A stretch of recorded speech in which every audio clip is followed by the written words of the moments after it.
যে আমি 6 মাস অপেক্ষা করছি। আমি এর পক্ষেই ছিলাম যে হারামজাদা একটা নোবেল পেয়েছে, 2টা পেয়ে মিস্টার ইউনিভার্স হতে যাচ্ছে। ওর তত্ত্বটাই আমি বলি, ও হইলো সুদখোর না, ও সুদখোর বাংলাদেশে শুরু করছে ও 80-র দশকে।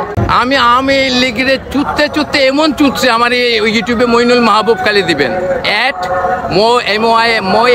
মইনুল স্পেস MH মাহবুব।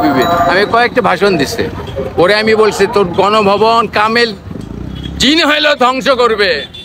আমি বাংলাদেশের সমর্থন অবশ্যই করি, জামাতের আমি পুরোপুরি সমর্থন করি।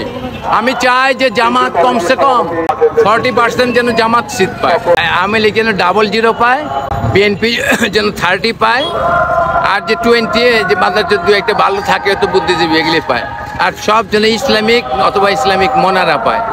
আমি নূরের সাপোর্ট করি, আমি হেফাজতের সাপোর্ট করি, আমি চরমনাই হিসেবে ভক্তিও করি, সাপোর্টও করি। আমি তাবলিগের সাপোর্ট করি। আমি ডিফেন্স অফিসাররা বলছি যে প্যাট্রিয়টিক পার্টি নামে তোমরা এই করো। আমি অনেক সিনিয়র, আমার বয়স হলো 61+।